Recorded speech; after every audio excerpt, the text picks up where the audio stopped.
Audio video सुनवा आ देखवा के लेल हमर चैनल मौसम चौधरी इंटरटेनमेंट के लाल बटन दबा के चैनल के सब्सक्राइब करी और घंटी के निशान जरूर दबावी।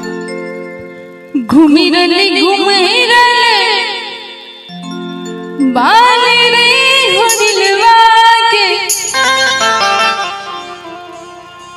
घूमी रले कैसे रे हो दिलवा के।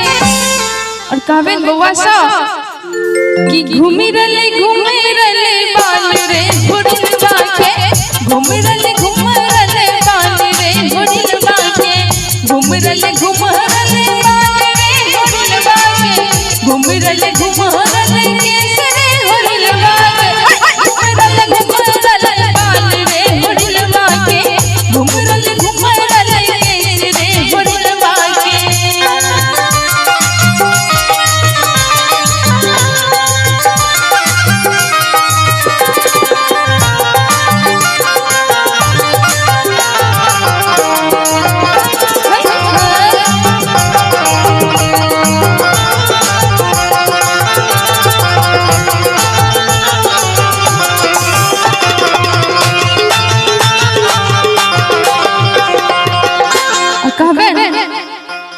कि बबुआ की मम्मी है लाग सिर देवी,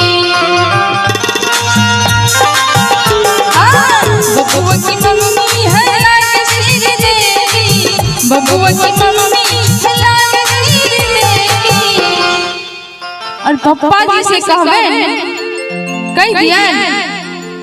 कह दियो एक बार हल्ला का कहियो ना, कह दिया। हाँ छोरा सब तैयार छी।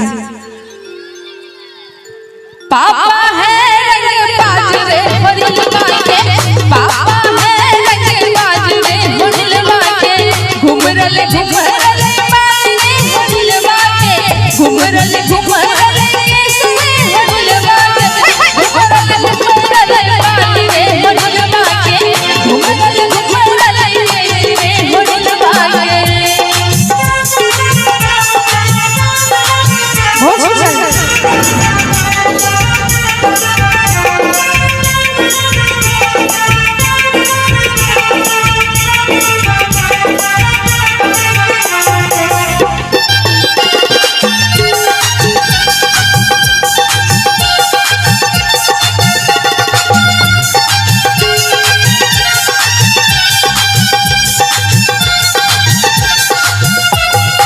एक बार जोरदार ताली दियो, जय हो।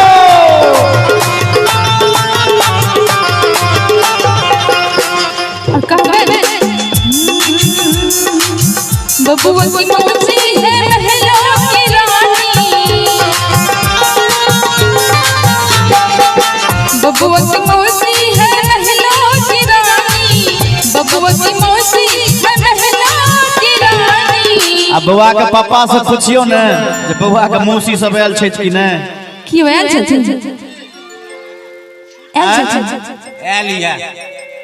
आयल और बउआ के तरफ से अहाँ के लिए 101 रुपए के पुरस्कार, एक बार बढ़िया से आशीर्वाद दो दियो बउआ के। बहुत बहुत आशीर्वाद। देखियो कलाकार चाहे छोट है या बड़ है, लेकिन कलाकार के दुआ भगवान के समान मानल गेलै है। एक बार ताली बजा के मस्ती में घुमरल केसरे हो रेल बाके, घुमरल केसरे हो रेल बाके।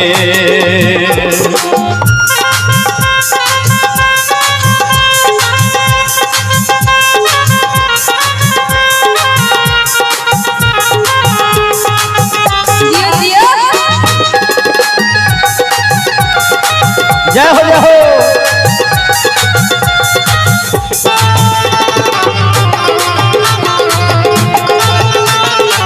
वाह क्या बात है।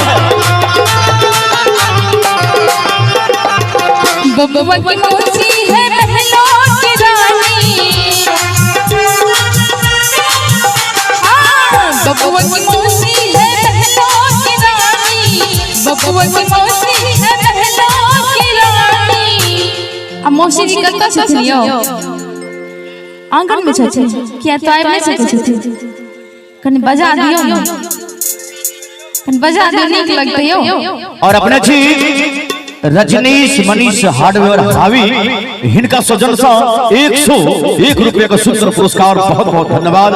और अपने छी हावी ड्यूत्री भावी मुखिया हिनका माध्यम से तेज नैन बाबूजी की ओर से 101 रुपये का सुंदर आशीर्वाद, बहुत बहुत धन्यवाद। बोले मिथिला धाम की।